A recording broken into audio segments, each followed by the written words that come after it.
Hey guys, welcome back to Catch a Wave. I just wanted to remind you that today's podcast is sponsored by the one and only C Street. Remember, students get any quesadilla for only $5, so hurry in and experience fantastic Mexican cuisine. Today, we are going to talk about renewable energy and its future, so wave hello to all facts about tidal energy. So, tidal power and wave energy as a means of renewable energy is no new topic. I mean, for years we've been hearing about this, this energy crisis, and politicians love to throw around ideas about different fountains of energy, methods to obtain it. But it's important to revisit such conversations as the actual heart of the topic can sometimes become lost in translation. Now, I could spend hours trying to list all the current ideas surrounding methods of renewable energy, and everyone seems to have their own solution. But the method I want to discuss is tidal energy, or wave energy as you might hear it be called. So the idea is pretty simple, actually, but it essentially involves putting electric generators on the surface of the ocean, and when, as a wave, crashes over the generator, essentially the wave height, speed, and length, wavelength, as well as the density of the water itself determines the energy output of the generator. The estimated global technical potential is about, this is some, technical speak here, but it's about 500 gigawatts of electrical energy, and it's based on a conversion efficiency of 40%, which basically means that it's pretty efficient. Compared to wind power, tidal power is significantly cheaper.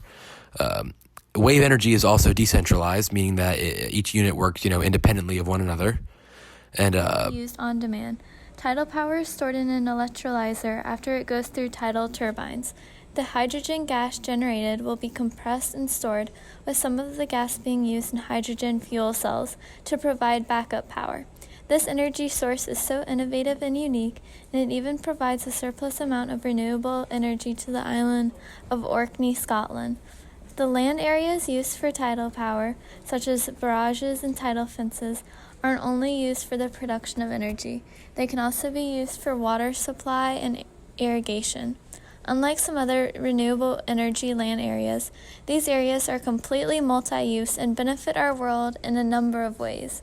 Tidal energy has very little negative effects on land, habitats, and soil. It is completely renewable and does not emit any of the gases responsible for the disastrous global warming and acid rain. It also decreases the need for nuclear power, which reduces radiation risk. These tidal energy systems have several different structures, such as a dam or barrage, tidal turbines, and tidal fences. The only potential downfall is the effect of tidal power on wildlife in the basin of the barrage because of the change in tidal level. The promising thing about the prospect of using tidal energy is that it isn't really that harmful at all to the environment, which these days means a lot. It doesn't emit any gases, and it does not create any water pollution, which is pretty impressive given that it uses a lot of water.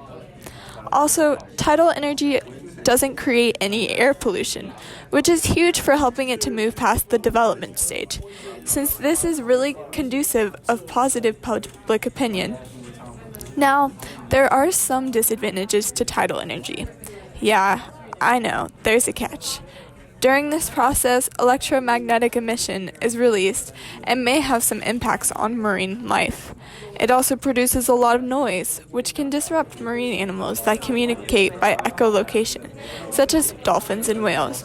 But researchers have claimed pretty recently that it poses little to no harm on marine wildlife overall. One of the biggest problems now is that tidal energy needs to be near the coast because of water, which of course will raise questions surrounding legislation about how close it can be to beaches, whether or not it could damage fisheries or coral reefs, etc. We personally think that the United States should, pursue this method because it produces little to no pollution, and we can't ever run out of waves. And you certainly won't run out of new waves of thinking when you're listening to Catch a Wave. Unfortunately, that is all of the time we have for today. Tune in next week when we will discuss the necessity of smart refrigerators and how far we should push this new touchscreen frenzy.